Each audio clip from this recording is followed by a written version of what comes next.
ଜୟଗାନ କରାଯାଏ, ଯାହାକି ସମସ୍ତ ବିଶ୍ୱବାସୀଙ୍କୁ ଆଜି ସ୍ତବ୍ଧ କରିଦିଏ। ଠିକ୍ ସେହିପରି ପ୍ରାଚୀନ ଓଡ଼ିଶାର ବା ପ୍ରାଚୀନ ଉତ୍କଳର ଶିକ୍ଷା, ସଂସ୍କୃତି, ପରମ୍ପରା ଯେତିକିରେ ନିମନ୍ତାହାର, ସ୍ଥାପତ୍ୟ, ନୌବାଣିଜ୍ୟ ଏବଂ ତା ସହିତ ଚାରୁକଳା ମଧ୍ୟ ଅତ୍ୟନ୍ତ ବିସ୍ମୟକର।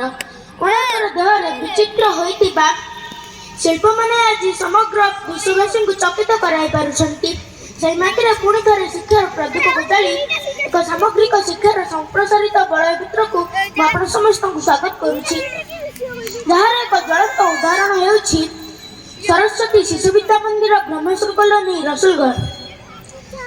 ଶିକ୍ଷାର ଅନ୍ୟତମ ପ୍ରକୃତି କ୍ଷେତ୍ର ଏବଂ ଏକ ସାଧନୀ ଯାହା ସମାଜର କୁଶିକ୍ଷା, କୁସଂସ୍କୃତି ଓ ଅଜ୍ଞାନ ରୂପକ ଅନ୍ଧକାରକୁ ଦୂରାଇ ଦେବାରେ ଏକ ବଳିଷ୍ଠ ଏବଂ ପ୍ରମୁଖ ଭୂମିକା ଗ୍ରହଣ କରେ।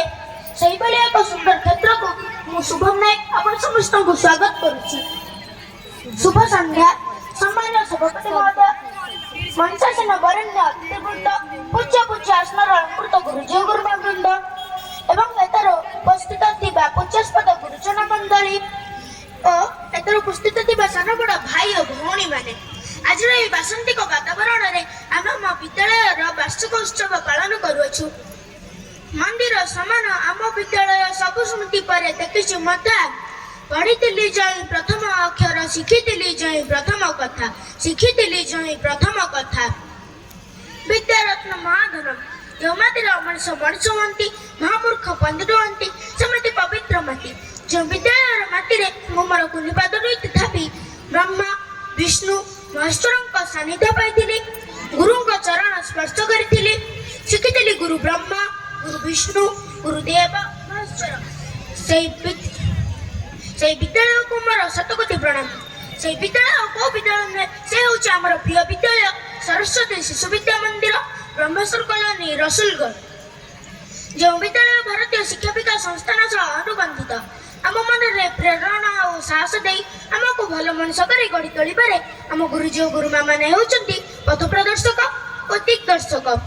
ଆମ ଗୁରୁଜୀ ଓ ଗୁରୁମାମାନଙ୍କ କଥା, କାମ, ଶିକ୍ଷାଦାନ ଉଚ୍ଚ କୋଟିର, ମଧୁର ନମ୍ର ବ୍ୟବହାର, ଆମ ପ୍ରତି ତାଙ୍କ ଅମାପ ସ୍ନେହ। କୁମ୍ଭାର ଚକରେ ମାଟି ପିଣ୍ଡୁଳରୁ କୁମ୍ଭ ପ୍ରସ୍ତୁତ କଲା ପରି ଆମ ଗୁରୁଜୀ ଓ ଗୁରୁମାମାନେ ଆମକୁ ପ୍ରସ୍ତୁତ କରିଥାନ୍ତି। ସେଥିପାଇଁ ପବିତ୍ର ଭାଗବତରେ ଗୁରୁଙ୍କ ମହନୀୟତାକୁ ବର୍ଣ୍ଣନା କରି ଅତିବଡ଼ି ଜଗନ୍ନାଥ ଦାସ ଲେଖିଛନ୍ତି, ଗୁରୁଙ୍କୁ ନମଣି ବନର, ଗୁରୁ ହିଁ ସାକ୍ଷାତ ଈଶ୍ୱର।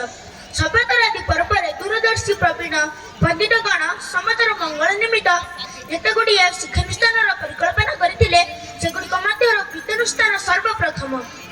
ଗୁରୁଜୀ ଓ ଗୁରୁମାମାନେ ହେଉଛନ୍ତି ଭାଗ୍ୟ ନିର୍ମାଣକାରୀ, ଛାତ୍ରଛାତ୍ରୀମାନେ ହେଉଛନ୍ତି ବିଦ୍ୟାଳୟର ଜ୍ୟୋତି ଏବଂ ଶିକ୍ଷାନୁଷ୍ଠାନ ହେଉଛି ଏକ ସୁସ୍ଥ ସମାଜ ଗଠନ କରିବାର ପ୍ରସ୍ତୁତି କ୍ଷେତ୍ର। ଉଚ୍ଚତର ଏବଂ ପ୍ରକୃତ ଶିକ୍ଷାଲାଭ ପାଇଁ ଏହା ଏକ ମଣିଷ ତିଆରି କାରଖାନା।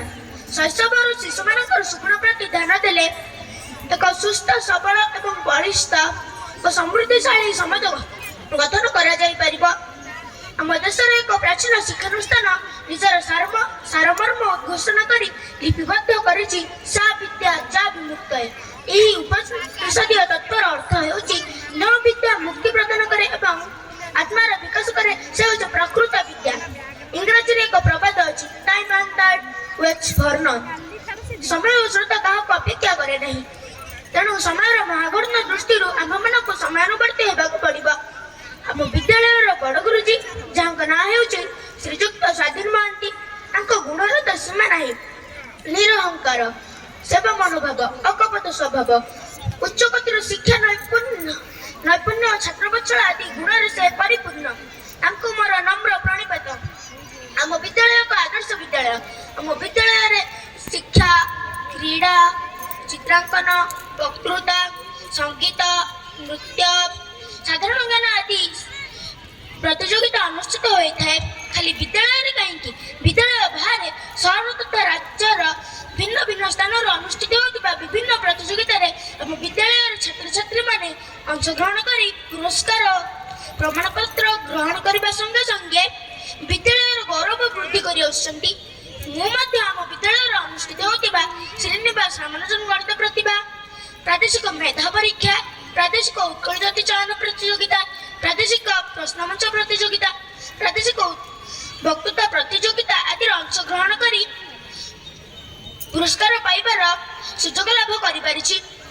ବିଦ୍ୟାଳୟ ଖାଲି ଶିକ୍ଷକ ଶିକ୍ଷୟିତ୍ରୀ ଓ ଛାତ୍ରଛାତ୍ରୀଙ୍କୁ ନେଇ ଗଠନ ହୋଇନଥାଏ, ଏଥିରେ ଅଭିଭାବକମାନଙ୍କର ମଧ୍ୟ କିଛି ଭୂମିକା ରହିଛି।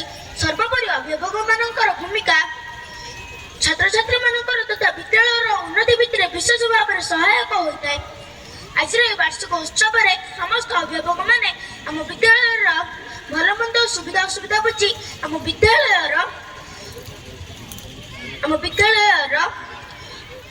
ଉନ୍ନତି ନିମନ୍ତେ ସମସ୍ତ ଗୁରୁଜୀ ଓ ଗୁରୁମାମାନଙ୍କୁ ସାହାଯ୍ୟର ହାତ ବଢ଼ାଇବେ ବୋଲି ମୋର ଆଶା ଓ ବିଶ୍ୱାସ।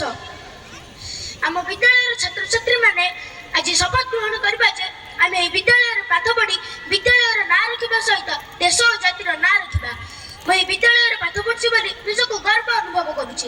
ଏତିକି କହି ମୁଁ ମୋର ବକ୍ତବ୍ୟ ଶେଷ କରୁଛି। ବନ୍ଦେ ଉତ୍କଳ।